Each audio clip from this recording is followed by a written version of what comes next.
ஹரி ஓம். எல்லாத்துக்கும் நமஸ்காரம்.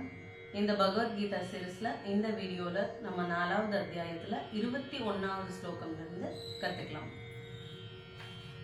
நிராசீரியத சித்தாத்மா निराशीर्यत चित्तात्मा त्यक्त सर्व परिग्रहः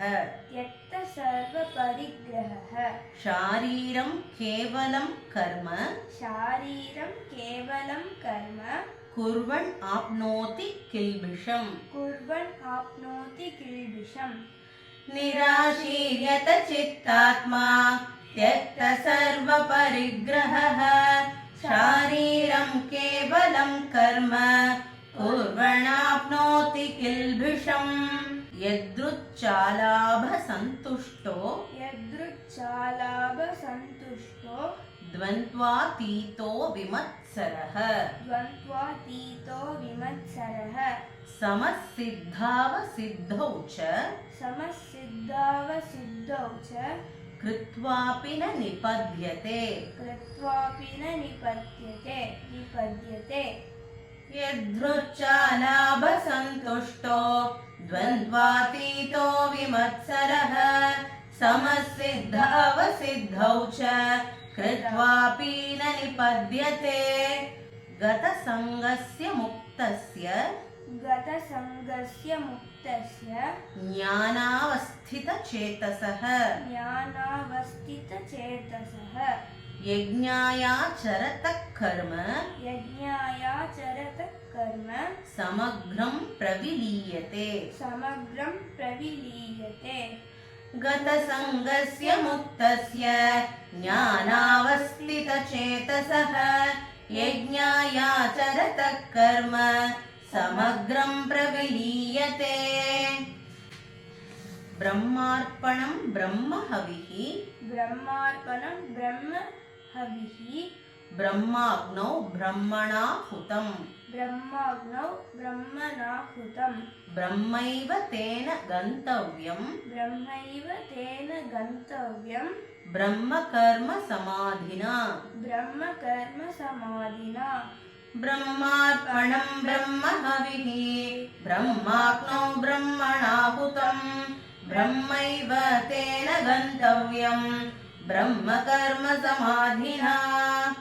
दैवमेवापरे यज्ञं दैवमेवापरे यज्ञं योगिनः पर्युपासते योगिनः पर्युपासते ब्रह्माग्नावपरे यज्ञं ब्रह्माग्नावपरे यज्ञं यज्ञेनैवोपजुह्वति यज्ञेनैवोपजुह्वति दैवमेवापरे यज्ञं योगिनः पर्युपासते ब्रह्माग्नावपरे यज्ञं यज्ञेनैवोपजुह्वति श्रोत्रादीनीन्द्रियाण्यन्ये श्रोत्रादीनीन्द्रियाण्ये संयमाग्निषु जुह्वति संयमाग्निषु जुह्वति शब्दादीन् विषयानन्य शब्दादीन् विषयान्यन्य इन्द्रियाग्निषु जुह्वति इन्द्रियाग्निषु जुह्वति श्रोत्रादीनीन्द्रियाण्यन्ये संयमाग्निषु जुह्वति शब्दादीन् विषयानन्य इन्द्रियाग्निषु जुह्वति सर्वानीन्द्रियकर्माणि सर्वानीन्द्रियकर्माणि प्राणकर्माणि चापरे प्राणकर्माणि चापरे आत्मसंयमयोगाग्नौ आत्मसंयमयोगाग्नौ जुह्वति ज्ञानदीपिते जुह्वति ज्ञानदीपिते सर्वानीन्द्रियकर्माणि प्राणकर्माणि चापरे आत्मसंयमयोगाग्नौ जुह्वति ज्ञानदीपिते द्रव्ययज्ञास्तपोयज्ञा द्रव्ययज्ञास्तपोयज्ञा योगयज्ञास्तथा योगयज्ञास्तथा परे स्वाध्यायज्ञानयज्ञाश्च स्वाध्यायज्ञानयज्ञाश्च यतयः संशितव्रताः यतयः संशितव्रताः द्रव्ययज्ञास्तपोयज्ञा योगयज्ञास्तथा परे स्वाध्यायज्ञानयज्ञाश्च यतयः संश्रितव्रताः अपाने जुह्वति प्राणम् अपाने जुह्वति प्राणं प्राणे पानं तथा परे प्राणे पानं तथा परे प्राणापानगतिरुद्ध्वा प्राणापानगतिरुद्ध्वा प्राणायामपरायणाः प्राणायामपरायणाः अपाने जुह्वति प्राणं प्राणे पानं तथा परे प्राणापानगतिरुद्ध्वा प्राणायामपरायणाः अपरे नियताहाराः अपरे नियताहाराः प्राणान् प्राणेषु जुह्वति प्राणान् प्राणेषु जुह्वति सर्वेभ्येते यज्ञविदो सर्वेप्येते यज्ञविदो यज्ञक्षपितकल्मषाः यज्ञक्षपितकल्मषाः अपरे नियताहाराः प्राणान् प्राणेषु जुह्वति सर्वेप्येते यज्ञविदो यज्ञक्षपितकल्मषाः यज्ञशिष्टामृतभुजो यज्ञशिष्टामृतभुजो यान्ति ब्रह्म सनातनम् यान्ति ब्रह्म सनातनम् नायं लोकोऽस्त्य यज्ञस्य नायं लोकोऽस्त्य यज्ञस्य कुतोऽन्यः कुरु सत्तम कुतोऽन्यः कुरु सत्तम यज्ञशिष्टामृतभुजो यान्ति ब्रह्म सनातनम् नायं लोकोऽस्त्य यज्ञस्य कुतोऽन्यः कुरु सत्तम एवं बहुविधा यज्ञा एवं बहुविधा यज्ञा वितता ब्रह्मणो मुखे वितता ब्रह्मणो मुखे कर्मजान् विद्धि तान् सर्वान् कर्मजान् विद्धि तान् सर्वान् एवं ज्ञात्वा विमोक्ष्यसे एवं ज्ञात्वा विमोक्ष्यसे एवं बहुविधा यज्ञा वितता ब्रह्मणो मुखे कर्मजान् विद्धि तान् सर्वान् एवं ज्ञात्वा विमोक्ष्यसे श्रेयान् द्रव्यमयाद् यज्ञात् श्रेयान् द्रव्यमया यज्ञात् ज्ञानयज्ञः परन्तप ज्ञानयज्ञः परन्तप सर्वं कर्माखिलं पार्थ सर्वं कर्माखिलं पार्थ ज्ञाने परिसमाप्यते ज्ञाने परिसमाप्यते श्रेयान् द्रव्यमयाद् यज्ञात् ज्ञानयज्ञः परन्तप सर्वं कर्माखिलं पार्थ ज्ञाने परिसमाप्यते तद्विद्धि प्रणिपातेन तद्विद्धि प्रणिपातेन परिप्रश्नेन सेवया परिप्रश्नेन सेवया उपदेक्ष्यन्ति ते ज्ञानम् उपदेक्षन्ति ते ज्ञानं ज्ञानिनस्तत्त्वदर्शिनः ज्ञानिनस्तत्त्वदर्शिनः तद्विद्धि प्रणिपातेन परिप्रश्नेन सेवया उपदेक्ष्यन्ति ते ज्ञानं ज्ञानिनस्तत्त्वदर्शिनः यज्ञात्वा न पुनर्मोहम् यज्ञात्वा न पुनर्मोहम् एवं यास्यसि पाण्डव एवं यास्यसि पाण्डव येन भूतान्यशेषेण येन भूतान्यशेषेण द्रक्ष्यस् आत्मन्यतो मयि द्रक्ष्यस्यात्मन्यतो मयि यज्ञात्वा न पुनर्मोहम् एवं यास्यसि पाण्डव येन भूतान्यशेषेण द्रक्ष्यस् आत्मन्यतो मयि अपि चेदसि पापेभ्यः अपि चेदसि पापेभ्यः सर्वेभ्यः पापकृत्तमः सर्वेभ्यः पापकृत्तमः सर्वं ज्ञानप्लवेनैव सर्वं ज्ञानप्लवेनैव वृजिनं सन्तरिष्यसि वृजिनं सन्तरिष्यसि अपि चेदसि पापेभ्यः सर्वेभ्यः पापकृत्तमः सर्वं ज्ञानप्लवेनैव वृजिनं सन्तरिष्यसि यथैधांसि समिद्धोऽग्निः यथैधांसि समिद्धोऽग्निः भस्मसात् कुरुतेऽर्जुन भस्मसात् कुरुतेऽर्जुन ज्ञानाग्निः सर्वकर्माणि ज्ञानाग्नि सर्वकर्माणि भस्मसात् कुरुते तथा भस्मसात् कुरुते तथा यथैधांसि समित्तोऽग्निः भस्मसात् कुरुतेऽर्जुन ज्ञानाग्निः सर्वकर्माणि भस्मसात् कुरुते तथा न हि ज्ञानेन सदृशं न हि ज्ञानेन सदृशं पवित्रमिह विद्यते पवित्रमिह विद्यते तत्स्वयं योगसंसिद्धः तत्स्वयं योगसंसिद्धः कालेनात्मनि विन्दति कालेनात्मनि विन्दति न हि ज्ञानेन सदृशं पवित्रमिह विद्यते तत्स्वयं योगसंसिद्धः कालेनात्मनि विन्दति श्रद्धावान् लभते ज्ञानं श्रद्धावान् लभते ज्ञानं तत्परः संयतेन्द्रियः तत्परः संयतेन्द्रियः ज्ञानं लब्ध्वा परां शान्तिं ज्ञानं लब्ध्वा परं शान्तिम् अचिरेणाधिगच्छति अचिरेणाधिगच्छति श्रद्धावान् लभते ज्ञानं तत्परः संयतेन्द्रियः ज्ञानं लब्ध्वा परां शान्तिम् अचिरेणाधिगच्छति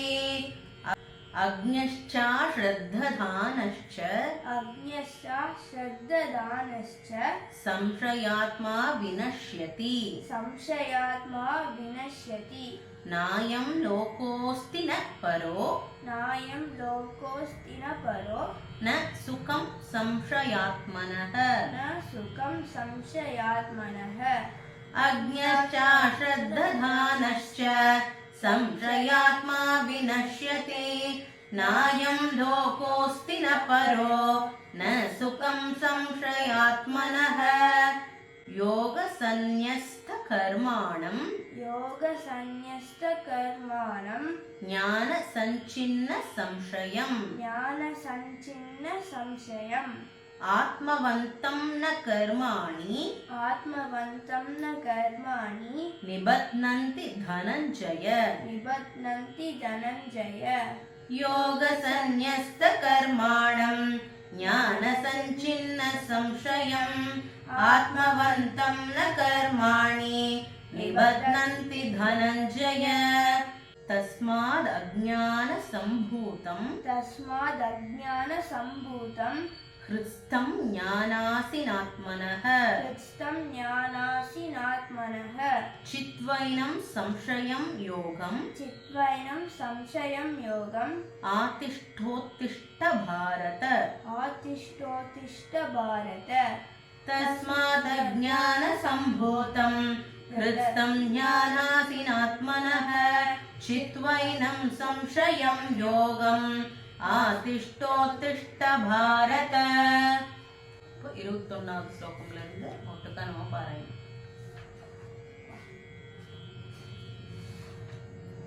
நிராசீரியத சித்தாத்மா त्यक्त सर्व परिग्रहः शारीरं केवलं कर्म कुर्वणाप्नोति किल्बिषम् यदृच्छालाभ सन्तुष्टो द्वन्द्वातीतो विमत्सरः समसिद्धावसिद्धौ च कृत्वापि न निपद्यते गतसङ्गस्य मुक्तस्य ज्ञानावस्थितचेतसः यज्ञायाचरतः कर्म समग्रं प्रविलीयते ब्रह्मार्पणं ब्रह्महविः ब्रह्माग्नौ ब्रह्मणाहुतं ब्रह्मैव तेन गन्तव्यं ब्रह्मकर्म समाधिना दैवमेवापरे यज्ञं योगिनः पर्युपासते ब्रह्माग्नावपरे यज्ञं यज्ञेनैवोपजुह्वति श्रोत्रादीनीन्द्रियाण्यन्ये संयमाग्निषु जुह्वति शब्दादीन् विषयानन्य इन्द्रियाग्निषु जुह्वति सर्वाणीन्द्रियकर्माणि प्राणकर्माणि चापरे आत्मसंयमयोगाग्नौ जुह्वति ज्ञानदीप्यते द्रव्ययज्ञास्तपो यज्ञा योगयज्ञास्तथा परे स्वाध्यायज्ञाय यज्ञाश्च यतयः संशितव्रताः अपाने जुह्वति प्राणं प्राणे पानं तथा परे प्राणापानगतिरुद्ध्वा प्राणायामपरायणाः अपरे नियताहाराः प्राणान् प्राणेषु जुह्वति सर्वेभ्येते यज्ञविदो यज्ञक्षपितकल्मषाः यज्ञशिष्टामृतभुजो यान्ति ब्रह्म सनातनं नायं लोकोऽस्त्य यज्ञस्य कुतोऽन्यः कुरु सत्तम एवं बहुविधा यज्ञा वितता ब्रह्मणो मुखे कर्मजान् विद्धितान् सर्वान् एवं ज्ञात्वा विमोक्ष्यसे श्रेयान् द्रव्यमयाद् यज्ञात् ज्ञानयज्ञः परन्तप सर्वं कर्माखिलं पार्थ ज्ञाने परिसमाप्यते तद्विद्धि प्रणिपातेन